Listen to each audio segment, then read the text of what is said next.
الرحمن الرحیم وبہ نستعین وهو خیر المعین وصلی اللہ علی محمد وآلہ الطیبین الطاہرین اللہم صل علی محمد وآل محمد وعجل فرج آل محمد وکل هذه الدعاوى فاسدہ. اما الاولی فبأن المراد مما دل على اختصاص فهم القرآن ومعرفته بأهله اختصاص فهمه بتمامه بمتشابهاته ومحکماته بداہت ان فیہ ما لا یختص به کما لا یخفى. ورد ابی حنیفہ وقتادہ للفتوی به انما هو لاجل استقلال فی الفتوی الی آخر العبارہ. بیان کر رہے تھے ظہور کی حجیت کو کہ ظاہر کا اخذ کرنا حجت ہے یا حجت نہیں ہے. قرآن مجید کے بارے میں کہا تھا کہ قرآن مجید کا جو ظاہر ہے اس کو اخذ کرنا صحیح نہیں ہے، وہ حجت نہیں ہے. حدیث کا جو ظاہر ہے وہ حجت ہے. اور اس پر انہوں نے 5 قسم کے اشکالات کیے تھے اور 5 ادلہ ذکر کی تھی. کہا تھا کہ ان دلیلوں کے ذریعے ہم اس بات تک پہنچتے ہیں کہ قرآن مجید کا ظاہر جو ہے وہ حجت نہیں ہے، اس کی اتباع نہیں کی جا سکتی. پہلی دلیل، دوسری دلیل، تیسری. بعض میں ایسا تھا کہ اصل ظہور کے ہی قائل نہیں تھے کہ قرآن مجید کی آیات میں ظہور پایا جاتا ہے. جب ظہور نہیں ہے تو اس کی حجیت اور عدم حجیت کی بات ہی نہیں.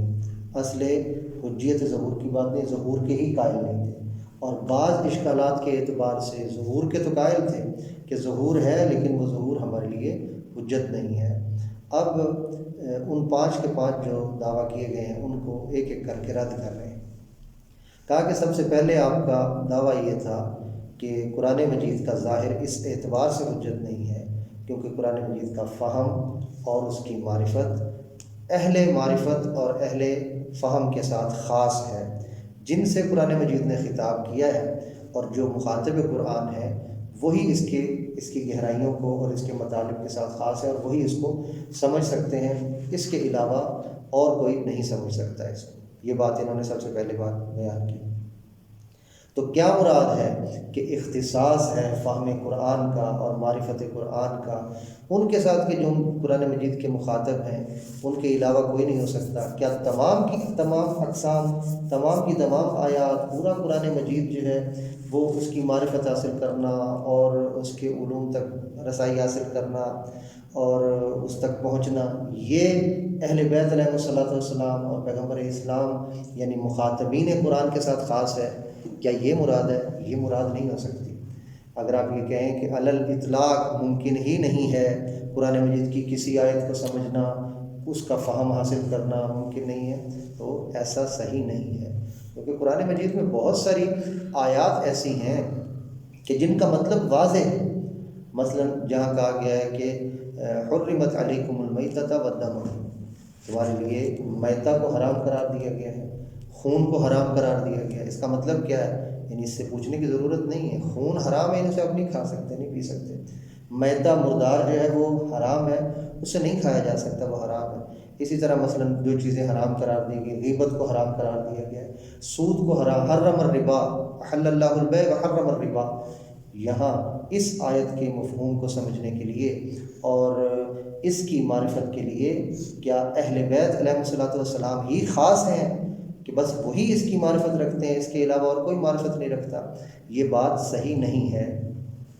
اس میں کوئی شک نہیں ہے کہ مخاطبین قرآن وہی ہیں، لیکن سارے کا سارا قرآن متشابہ اور محکم سارا ملا کے آپ کہیں اس کا فہم اور سمجھنا وہ خاص ہے مخاطبین قرآن کے ساتھ، یہ صحیح نہیں ہے. یہ جو آیات مثلا آپ کے سامنے پیش کی، حرمت علیکم المیتۃ والدم احل اللہ البیع وحرم الربا، یہ اپنے مطالب واضح ہیں. لا یغتب بعضکم بعضا، تم میں سے بعض جو ہیں وہ بعض کی غیبت نہ کریں، یہ معنی واضح ہیں. اس سے کیا مراد ہے؟ یہ چیزیں واضح ہیں. یا ایھا الذین آمنوا کتب علیکم الصیام کتب کما کتب علی الذین من قبلکم لعلکم تتقون. روزے فرض کر دیے گئے، تم سے پہلے بھی فرض تھے، تم پر بھی فرض ہے. ان اللہ علی کل شیء قدیر، اللہ ہر چیز پر قادر ہے، قدرت رکھتا ہے. اللہ جو ہے وہ انسانوں کا بھی خالق ہے، زمین و آسمان کو اس نے خلق کیا ہے. اب اس چیزیں یہ ایسے مفاہیم ہیں کہ جو محکم ہیں، تو متشابہ میں تو آپ کہہ سکتے ہیں لیکن کلی طور پر یہ دعویٰ کرنا پہلے دعوے کے مطابق یہ صحیح نہیں ہے. ہمارے پاس بہت ساری آیات ایسی ہیں کہ جو عام فہم ہیں، ہاں اس کی دقائق اور اس کے باطن کی بات نہیں کر رہے، لیکن ظاہری اعتبار سے ان کا سمجھنا صحیح ہے، اور ہم ظاہر کی ہی بات کر رہے ہیں کہ ظاہر اس کا اخذ کرنا حجت ہے اور صحیح ہے، ظاہری معنی لیا جا سکتا ہے۔ تو جس سے پتہ چلتا ہے کہ قرآن مجید کے ظاہر کو حجت نہ ماننا، اس دلیل کے ساتھ کہ اختصاص ہے فہم قرآن اور معرفت قرآن ان کے ساتھ کہ جو قرآن مجید کا مخاطب ہے، یہ صحیح نہیں۔ ثانیاً، یہ اولاً، ثانیاً اسی پہلی دلیل اور پہلے اشکال جو کہ حجیت کتاب پر ہے، حجیت ظہور کتاب پر ہے، وہ یہ ہے کہ آپ نے کہا کہ ابو حنیفہ کو امام علیہ السلام نے ردع کیا، یعنی امام نے زجر کیا اور کہا کہ تم قرآن مجید کے ذریعے حکم لگاتے ہو، ظاہر کو عکس کر کے حکم لگاتے ہو، تو یہ تمہارا صحیح حکم لگانا صحیح نہیں ہے۔ تو امام نے جو ابو حنیفہ کو رد کیا ہے، یا مثلاً قتادہ کو رد کیا ہے، روایت یہاں پر نہیں لکھی، گزارش کی تھی آپ کو کہ آپ مراجعہ کریں گے تو وسائل میں موجود ہے۔ تو کیا امام علیہ السلام کا ابو حنیفہ کو رد کرنا یا قتادہ کو رد کرنا علی نحو الاطلاق تھا، کہ امام یہ کہنا چاہ رہے ہیں کہ تم کر ہی نہیں سکتے، قرآن مجید سے کسی حکم کا استخراج کر ہی نہیں سکتے، قرآن مجید سے کچھ سمجھنا تمہارے لیے صحیح ہے ہی نہیں، اس اعتبار سے امام نے رد کیا ہے، یا نہیں امام نے خاص جہت سے رد کیا ہے؟ اگر روایت کو دیکھا جائے کہ جس کی طرف انہوں نے اشارہ کیا ہے، اور جو قصہ ہے امام علیہ السلام کا اور ابو حنیفہ اور قتادہ کا، اس سے یہ پتہ چلتا ہے کہ امام نے علی الاطلاق منع نہیں فرمایا۔ وہاں امام نے کیا فرمایا کہ کیا تم ناسخ کو جانتے ہو، تعرف الناسخ والمنسوخ؟ قال نعم۔ امام نے فرمایا ناسخ کا تمہیں پتہ ہے، کون سی ناسخ ہے آیت، کون سی منسوخ ہے؟ اس نے کہا مجھے سب پتہ ہے۔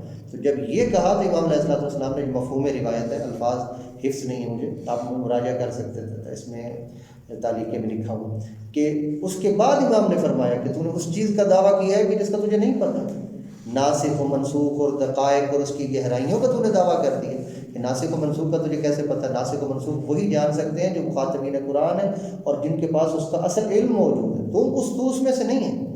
تو اس کا مطلب یہ ہے کہ امام علیہ السلام نے اس کو اگر منع فرمایا ہے، رد کیا ہے، تو رد اس بات سے کیا ہے کہ قرآن مجید کو استقلالاً تم اس سے کسی چیز کا استخراج نہیں کرو گے، اس کے ظاہر کو اخذ کر کے مطلقاً جو ہے تم استخراج نہیں کر سکتے کہ جو حکم تمہیں جس اعتبار سے لگے، جو تمہاری عقل اور فہم جس حکم تک پہنچے تم اس کے مطابق عمل کر لو۔ یہ مراد نہیں تھی، یعنی یہ مراد تھی امام علیہ السلام کی کہ تم اس طرح سے استخراج نہ کرو، بلکہ امام کیا کہنا چاہ رہے تھے کہ اگر تمہیں استخراج کرنا ہے تو تم کیا کرو، ان کی طرف رجوع کرو کہ جن کے ساتھ قرآن مجید ریلیٹڈ ہے، تعلق رکھتا ہے، اور جو قرآن مجید جن کے ساتھ خطاب کر رہا ہے، اور وہ ہم ہیں، یعنی ہم اہل بیت علیہ السلام وہ ہیں کہ جن کو پیغمبر اسلام نے وارث بنایا ہے، اور یہ سارا علوم پیغمبر اسلام سے ہم تک پہنچے۔ تو ہم سے پوچھے بغیر اور ہم سے رجوع کیے بغیر اگر تم ناسخ و منسوخ کو خود بخود سمجھنے کی کوشش کرو گے اور کہو گے کہ مجھے ساری چیزوں کا پتہ، تو یقیناً بھٹک جاؤ۔ تو اس کا مطلب یہ ہوا، اولاً یعنی جواب کے تین حصے، تین طرح سے جواب دیا۔ اولاً تو یہ ہے کہ قرآن مجید کا فہم اور اس کی معرفت اہل قرآن اور مخاطبین قرآن کے ساتھ خاص ہے، لیکن تمام قرآن جو ہے وہ اہل قرآن اور اہل مخاطبین قرآن کے ساتھ خاص نہیں ہے۔ وہ آیات خاص ہیں کہ جو متشابہ ہیں، وہاں منع کیا گیا ہے کہ اپنی عقل کو استعمال نہ کرو اور اپنا علمی زور نہ دکھاؤ، وہاں ان سے پوچھو کہ جو مخاطبین قرآن، لیکن قرآن کے جو واضح حکم ہے اس میں اختصاص والا یہ اشکال شامل نہیں ہے۔ اگر آپ یہ کہیں کہ پھر ہم نے جو شاہد پیش کیا ہے وہ ہے ابو حنیفہ کا رد اور قتادہ کو جو رد کیا، تو اس سے بھی یہ پتہ چلتا ہے کہ امام نے یہ کہا کہ ان حضرات کی طرف اور ان شخصیات کی طرف رجوع کیے بغیر اگر تم قرآن مجید کے ظاہر سے استدلال کرو گے تو صحیح نہیں ہے۔ جو مخاطبین قرآن ہیں، جہاں وحی نازل ہوئی ہے، اور وہ ہم ہیں کہ ہمیں علم کے ساتھ خاص کیا گیا، ہم مثلاً جو ہے وہ راسخین فی العلم ہے، انہی مطالب کی طرف اشارہ کیا۔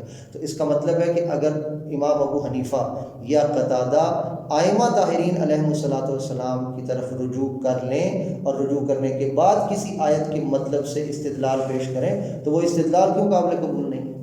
یعنی علی الاطلاق امام نے رد نہیں فرمایا ہے، یعنی کہا کہ پہلے اس کی چھان بین کرو، دیکھو کہ اس سے کیا مراد ہے، اور اس کے بعد فتویٰ دینے میں کوئی ایشو نہیں ہے، کوئی اشکال نہیں ہے۔ ہاں اگر ناسخ و منسوخ ایسی کوئی چیز یا تقیید موجود نہیں ہے یا تمہیں تخصیص نہیں ملتی ہے، چھان بین کر لی ہے، اپنی عقل کو فقط استعمال نہیں کیا، تو اس کے بعد فتویٰ دینے میں کوئی اشکال نہیں۔ اور ہماری بھی مراد یہی تھی کہ ظاہر پر آپ عمل کر سکتے ہیں، لیکن یہ مراد نہیں تھی کہ علی الاطلاق ظاہر پر عمل کر سکتے ہیں۔ ہم بھی یہ کہہ رہے ہیں کہ اس کی تخصیص تقیید دیکھی جائے گی واضح انشاءاللہ۔ ثالثاً اسی پہلے اشکال کا، یعنی قرآن مجید حجت نہیں ہے اس کا ظاہر، اس پہلے اشکال کا تیسری جہت سے جواب یہ ہے کہ کیسے آپ یہ کہتے ہیں کہ قرآن مجید کا ظاہر جو ہے اس کو اخذ نہیں کیا جا سکتا۔ بہت ساری روایات ایسی ہیں کہ جو ہمیں قرآن مجید کی طرف ارجاع کرتی ہیں، ہمیں اس بات کی طرف وادار کرتی ہیں، برانگیختہ کرتی ہیں کہ ہم قرآن مجید سے تمسک کریں۔ اگر اہل قرآن اور جو مخاطبین قرآن ہیں وہی خاص ہیں قرآن مجید کے فہم میں، تو پھر ہمیں کیوں ارجاع کیا جا رہا ہے کہ آپ قرآن کی طرف رجوع کریں، اور کہا جا رہا ہے کہ تم جو ہے نا وہ قرآن سے تمسک کرو؟ اور خود آیات بھی ایسی ہیں، خود آیات بھی ایسی ہیں کہ جو اس بات کی طرف جو ہے وہ اشارہ کرتی ہیں کہ آپ قرآن کی طرف جو ہے رجوع کرو۔ ذالک الکتاب لا ریب فیہ ھدی للمتقین، متقین کی ہدایت ہے۔ افلا یتدبرون القرآن ام علی قلوب اقفالها، کیا وہ قرآن مجید میں تدبر نہیں کرتے؟ اب قرآن مجید میں تدبر خدا خود کہہ رہا ہے قرآن کی طرف تدبر کرو، تو یہ تدبر کا مطلب کیا ہے؟ قرآن کی طرف رجوع کرو۔ جب آیت بھی کہہ رہی ہے کہ قرآن مجید کی طرف رجوع کرو، روایات بھی کہہ رہی ہیں کہ قرآن مجید کی طرف رجوع کرو، تو اس کی طرف رجوع کرنا ممکن ہے، اس کے ظاہر کو اخذ کرنا ممکن ہے، تو رجوع کا کہا جا رہا ہے۔ اگر ہر چیز ہی امام علیہ السلام سے پوچھے بغیر انسان نہیں سمجھ سکتا، کلی طور پر نہیں سمجھ سکتا، تو پھر ارجاع کرنا کیا ہوگا؟ لغو ہوگا اور عبث ہوگا۔ اور امام جو ہے اور جو معصوم ہے، اور آیات کے مطابق اگر آیات بھی یہ کہہ رہی ہیں کہ تدبر کرو قرآن مجید میں، تو یہ عبث کام نہ امام کرتے ہیں اور نہ ہی اللہ کرتا ہے۔ تو یہ تیسری دلیل ہے اس بات پر کہ ظاہر قرآنی جو ہے وہ حجت ہے، اور اس دلیل کے ذریعے کہ جو خاصان قرآن ہیں وہی اس کا فہم رکھتے ہیں، یہ صحیح نہیں ہے۔ وَكُلُّ هَذِهِ الدَّعْوَىٰ فَاسِدَةٌ، یہ تمام کے تمام دعویٰ جو ہیں وہ فاسدہ ہیں۔ اما الاولیٰ، جہاں تک پہلے دعویٰ کا تعلق ہے، یعنی جہاں آپ نے کہا کیا تھا، عبارت کیا تھی؟ اما بدعویٰ اختصاص فہم القرآن و معرفتہ بأہلہ، معرفت قرآن اور فہم قرآن، یا اس پر عطف کرتے بأہلہ ومن خُوطِبَ بہ، یہ پہلا دعویٰ تھا کہ جن سے خطاب کیا گیا ہے اور جو اہل قرآن اور اہل معرفت ہیں انہی کے ساتھ قرآن مجید کا فہم خاص ہے۔ اس اشکال میں کہتے ہیں یعنی فَبِأَنَّ أَمَّا الْأُولَىٰ، یعنی جہاں تک پہلے اشکال کا تعلق ہے جو ظاہر قرآن کے عکس سے معنی بن رہا ہے، فَبِأَنَّ، یہ فَبِأَنَّ اولاً ہے، یہ تین طرح سے جواب دیا گیا۔ اولاً فَبِأَنَّ الْمُرَادَ مِمَّا دَلَّ عَلَىٰ اخْتِصَاصِ فَهْمِ الْقُرْآنِ وَمَعْرِفَةِ الْقُرْآنِ بِأَهْلِهِ، مراد اس سے کہ جو دلالت کر رہی ہے اس چیز پر کہ فہم قرآن اختصاص رکھتا ہے اور معرفت قرآن اختصاص رکھتی ہے بِأَهْلِهِ، بِأَهْلِ القرآن، یعنی جو قرآن مجید کا مخاطب ہے، یعنی پیغمبر اسلام اور ائمہ طاہرین علیہم السلام، ان کے ساتھ جو چیز خاص ہونے پر دلالت کرتی ہے کہ ان کے بغیر کوئی سمجھ نہیں سکتا، اختصاص و فہم ہی بتمام ہی، جو چیز دلالت کر رہی ہے کہ فہم قرآن خاص ہے، معرفت قرآن خاص ہے، اہل معرفت اور اہل قرآن کے ساتھ وہ دلالت کر رہی ہے اس چیز کے اختصاص پر کہ قرآن مجید کو کلی طور پر 100% 100% سمجھنا یہ ان کے ساتھ خاص ہے، یعنی ہر لفظ کو وہ جانتے ہیں۔ جیسا کہ معصوم علیہ السلام نے، مولانا متقیہ نے ارشاد فرمایا کہ میں جانتا ہوں کہ کون سی آیت خشکی پر نازل ہوئی، کون سی جو ہے وہ حضر میں ہوئی، سفر میں ہوئی، کہاں نازل ہوئی، کس کے بارے میں نازل ہوئی، میں جانتا ہوں، یعنی وہ ہر چیز کو تفصیل سے جانتے ہیں۔ بے متشابہات ہی و محکمات ہی، متشابہ بھی آیات کے بارے میں جانتے ہیں اور محکمات کے بارے میں بھی جانتے ہیں۔ محکمات یعنی جس میں کسی چیز کی وضاحت کی ضرورت نہیں ہوتی ہے، اور متشابہ جس میں وضاحت کی ضرورت ہوتی ہے۔ بداہتا ان فیہ ما لا یختص بہ یعنی بأہل القرآن، کیونکہ دلیل کیا ہے آپ کی؟ آپ یہ کیسے کہہ رہے ہیں کہ وہ جو چیز دلالت کر رہی ہے کہ قرآن مجید کا فہم جو ہے وہ خاص ہے اہل قرآن اور اہل معرفت کے ساتھ، اس پر آپ کے پاس کیا دلیل ہے کہ اس سے مراد ہے کہ تمام فہم ان کے ساتھ خاص ہے؟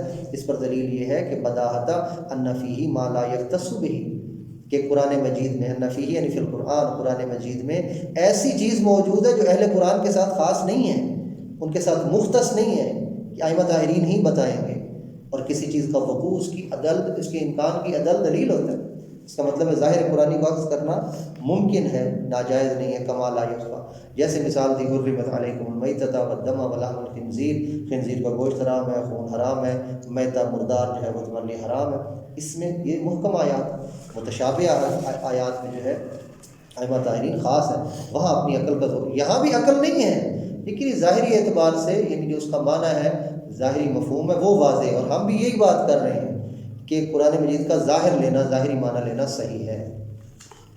ثانیاً، یعنی یہاں موجود نہیں ہے ثانیاً، لیکن دوسری طریقے سے اب جواب کیا ہے، وَرَدْعُ ابو حنیفہ وقتادہ عن الفتویٰ بہ، جہاں تک اس بات کا تعلق ہے کہ ابو حنیفہ کو امام نے ردع کیا، ڈانٹا، منع کیا، توبیخ کی، اور قتادہ کو توبیخ کی، کس بات سے؟ عن الفتویٰ بہ، قرآن مجید کے ظاہر سے فتویٰ دینے کی، عن الفتویٰ بہ یعنی بظاہر القرآن، کہ نہیں تم فتویٰ دو قرآن مجید کے ظاہر کے اعتبار سے، انما هو لأجل الاستقلال فی الفتویٰ، وہاں امام کا زجر کرنا کہ ظاہر قرآن سے فتویٰ نہ دو، اس اعتبار سے ہے کہ اگر وہ فتویٰ میں مستقل ہو کر خود اپنی عقل کے اعتبار سے آیت کا مفہوم نکال کے اس کی طرف اس کی کوئی جو ہے وہ فتویٰ دے دو، بالرجوع الیہ، بالرجوع الی القرآن، یعنی مستقلاً فتویٰ دے قرآن کی طرف رجوع کرنے کے ساتھ، من دون مراجعۃ اہلہ، اہل القرآن، جبکہ مراجعہ نہیں کیا گیا اہل قرآن کے ساتھ، یعنی جو قرآن مجید کا مخاطب ہے، اہل بیت علیہ الصلوۃ والسلام کو ان کی طرف رجوع کیے بغیر جو فتویٰ دیا جائے مستقلاً، اس سے امام نے منع فرمایا ہے۔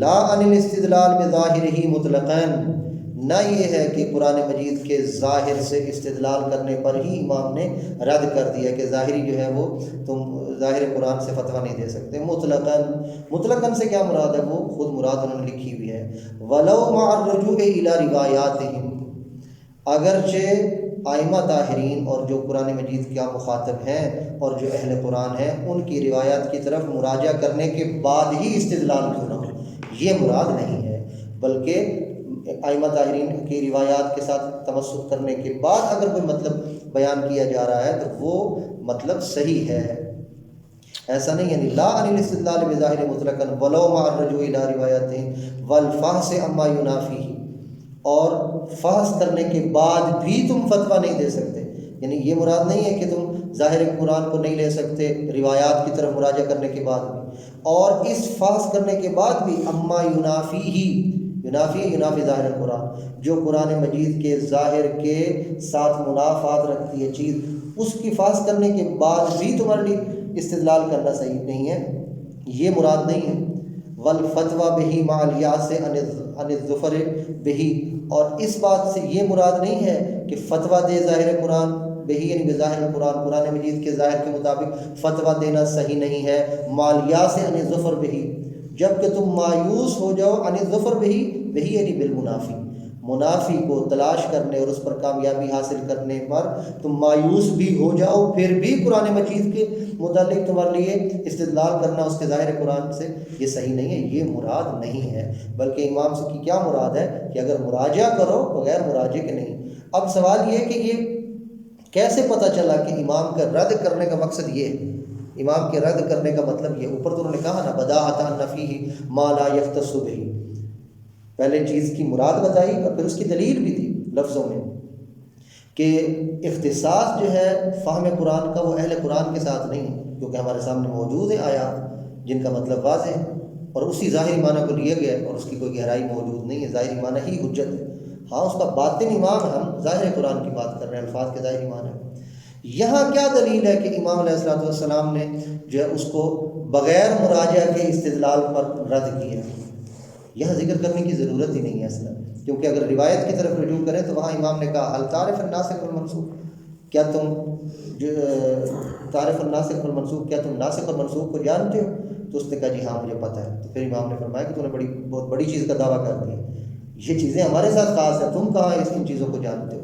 تو اس کا مطلب یہ ہے کہ امام یہ کہنا چاہتے ہیں کہ اپنے پاس سے مطلب نہ بیان کرنا، اگر وہ کرو گے تو ہلاک ہو جاؤ گے، تم ہماری طرف مراجعہ کرو۔ تو اس کا مطلب ہے کہ اگر مراجعہ کرے امام کے قول کی طرف تو وہ صحیح ہے، اور جہاں امام کے قول کی طرف مراجعہ کرنے کی حاجت نہیں ہے، خود ظاہر قرآن جو ہے وہ ثابت ہے، وہ ہم نے پہلے جواب میں بتا دیا ہے کہ اس اعتبار سے بھی ظاہر قرآن حجت رہے گا۔ کیفا، یہ ثالثاً سمجھیں، یہ تیسرے اعتبار سے جواب ہے۔ کیفا وقد وقع فی غیر واحد من الروایات الارجاع، بہت ساری روایات میں ارجاع وارد ہوا ہے۔ ارجاع یعنی امام علیہ الصلوۃ والسلام نے رجوع کروایا ہے، معصوم نے کہا کہ جاؤ قرآن کی طرف رجوع کرو اور قرآن پر توجہ کرو، قرآن میں غور و فکر کرو۔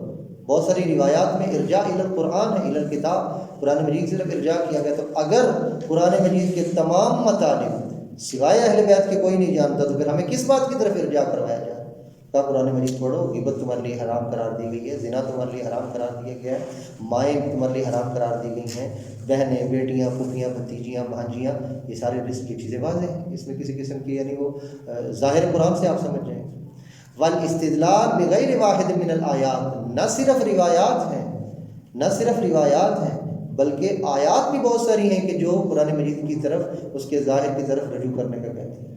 حتیٰ کہ ہم نے اصول فقہ میں پڑھا ہے نا، باب تعارض میں ہم نے پڑھا کہ جہاں روایات کا آپس میں تعارض ہو جائے تو کیا کہا کہ قاعدہ اولیہ یہ ہے کہ اذا تعارض تساقط، لیکن پھر کیا کہا الجمع ما امکن اولی من الترک، جب جمع ممکن ہے تو یہ ترک سے اولا ہے۔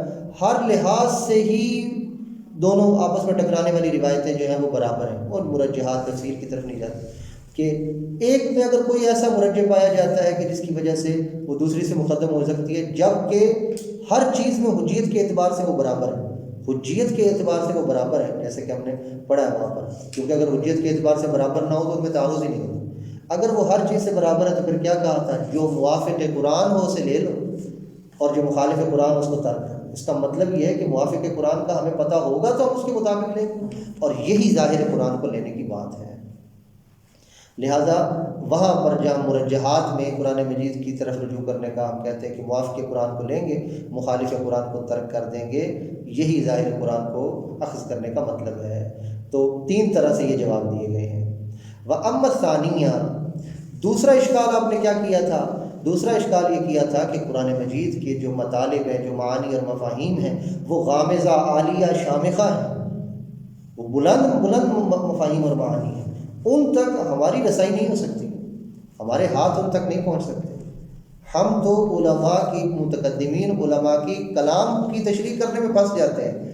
تو ہم جو کہ قرآن مجید ہے، خالق کائنات کی کتاب، اس کا کلام ہے، جس میں کوئی شک و شبہ نہیں ہے، جس میں حکم کل شے ہے اور علم ما کان و ما یکون ہے، اس تک ہماری افکار اور انظار کیسے پہنچ سکتی؟ دوسرا اشکال آپ کا یہ تھا۔